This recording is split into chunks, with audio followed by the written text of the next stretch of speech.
আসসালামু আলাইকুম। সম্মানিত দর্শকবৃন্দ, কেমন আছেন? আশা করি মহান আল্লাহর অশেষ মেহেরবানিতে সবাই ভালো আছেন। আজকে আলোচনা করব দাম্পত্য জীবনে ভালোবাসা বাড়ানোর ৬টি ইসলামিক উপদেশ। কল্পনা করুন, আপনার ঘরে ঢুকলেন, স্ত্রী মুখ ভার করে বসে আছে।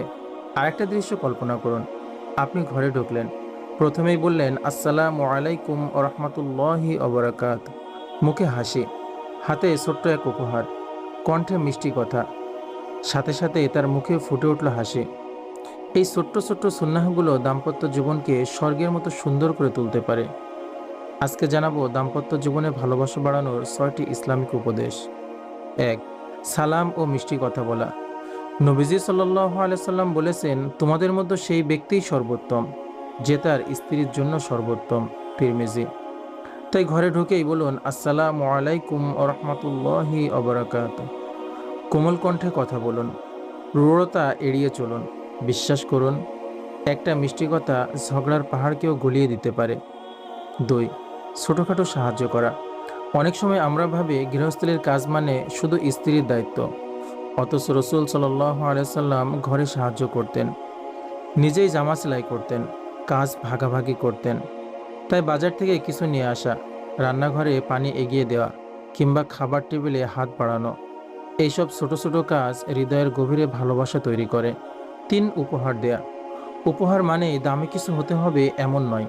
মাঝে মাঝে একটা ফুল, চকলেট বা প্রিয় খাবারও ভালোবাসার সেতু গড়ে তোলে। হাদিসে এসেছে, তোমরা উপহার দাও, ভালোবাসা বৃদ্ধি পাবে। তাই ছোট উপহার দিন, সম্পর্ক হবে আরও মধুর। ৪. একসাথে ইবাদত করা। নামাজ শুধু ব্যক্তিগত নয়, এটা পারিবারিক ভালোবাসারও উৎস। জামাতে নামাজ পড়ুন, তাহাজ্জুদে সাথী হন, একসাথে কোরআন তেলাওয়াত করুন। দোয়া যখন একে অপরের নাম নেবেন, তখন আল্লাহর রহমত বর্ষিত হবে ঘরে। ৫. প্রশংসা ও কৃতজ্ঞতা প্রকাশ।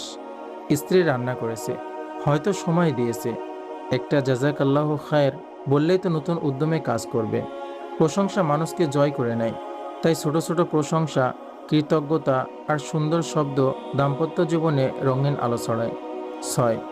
রাগ কমানো ও ক্ষমা করা।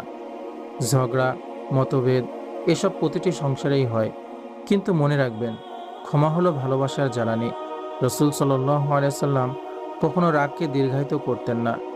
তাই ভুল হলেও ক্ষমা করুন, রাগ কমান। ক্ষমা করলে হৃদয় হালকা হয় আর সম্পর্ক হয়ে ওঠে দীর্ঘস্থায়ী। প্রিয় দর্শক, সংসার হলো দুজন মানুষের স্বপ্নের বাগান। সেই বাগানে যদি সালাম, ইবাদত, উপহার আর ক্ষমার পানি ঢালেন, তাহলে ভালোবাসার ফুল প্রতিদিন ফুটবে। রাসূল সাল্লাল্লাহু আলাইহি সাল্লামের সুন্নাতকে ঘরে জীবিত করুন, দেখবেন দাম্পত্য জীবন হয়ে উঠবে জান্নাতের একটি বাগান।